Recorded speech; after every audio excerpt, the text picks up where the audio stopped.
নমস্কার বন্ধুরা, মানসীস রান্নাঘরে সবাইকে আবারও স্বাগত। সবাই কেমন আছো? আশা করি সবাই খুব ভালো আছো। আমিও খুব ভালো আছি। যা ওয়েদার পড়েছে, এত বৃষ্টি 3 দিন ধরে চলছে যে বাজারে যাওয়া মানে দুঃসাধ্য ব্যাপার। এত জল কাদা, তবু তো বাজার যেতেই হবে, রান্না তো করতেই হবে। তাই আজকে আমি এখানে বানাবো লাউ দিয়ে মাছের মাথা বা মাছের মাথা দিয়ে লাউ তরকারি। এটাকে ছেঁচড়াও বলা যেতে পারে।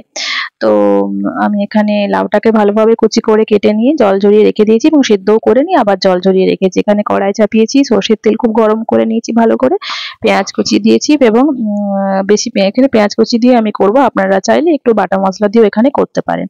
তো আমি যেহেতু নর্মালি করব এটাকে, তো এখানে ভালোভাবে পেঁয়াজটাকে আমি গোল্ডেন ব্রাউন হওয়া তক ভাজবো এবং এর সাথে আমি আরো 2 থেকে 3টে কাঁচা লঙ্কা চেরা দিয়ে দেবো, যেহেতু আমি এটাকে একটু ঝাল ঝাল বানাবো।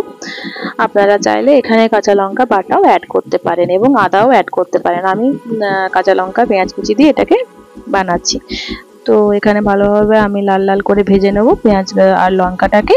এরপর আমি এর সঙ্গে ওই সিদ্ধ করা যে লাউটাকে আমি রেখেছি, ওটাকে জল ঝরিয়ে রেখে দিয়েছিলাম, এবার ওটাকে আমি এখানে অ্যাড করে দেবো। এই যে লাউটাকে আমি অ্যাড করে দেবো। এরপর ওর সাথে আমি পেঁয়াজ কুচি কাঁচা লঙ্কা কুচিটাকে ভালো করে একটু ভেজে নেব 2 থেকে 3 মিনিট একদম মিডিয়াম আঁচে। তারপর এর সাথে আমি সমস্ত ঘরোয়া মশলা অ্যাড করব।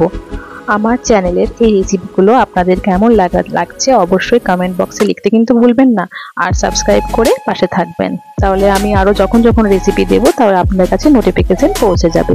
এরপর আমি এখানে সমস্ত ঘরোয়া মশলাগুলো অ্যাড করব, যেমন জিরে ধনে গুঁড়ো, লঙ্কা গুঁড়ো, নুন, হলুদ। তো আপনারা চাইলে এখানে রঙের জন্য ইউজ করতে পারেন, কিন্তু আমি একটু ঝাল ঝাল পছন্দ করি বলে এখানে আমি লাল লঙ্কা গুঁড়োটা দিয়েছি। তো এরপর সব মশলাগুলো দেওয়ার পর আমি লাউটাকে আবারও ভালোভাবে সমস্ত মশলাগুলোর সাথে খুব ভালোভাবে কষিয়ে নেব এবং কষিয়ে নেওয়ার পর আমি ওই যে ভাজা কাতলা মাথাটাকে যে ভেজে রেখেছিলাম সেটাকে আমি অ্যাড করে দেবো।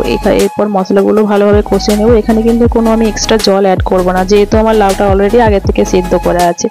আপনারা যদি সেদ্ধ না করেন তো জল দিয়ে করতে পারেন এটাকে, তাহলে ভালো হবে, নরম হবে। এই যে ভাজা মাছটা আমি দিয়ে দিলাম এখানে এবং লাউয়ের সাথে মিশিয়ে দেওয়ার জন্য আমি খুন্তিতে করে এরকম করে ম্যাশ করে নিচ্ছি। আপনারা চাইলে আগেও এটাকে কেটে টুকরো করে রাখতে পারেন। আমি লাউটার সাথে দিয়ে দিলাম, তাহলে ভালো করে লাউয়ের সাথে মিশে যাবে।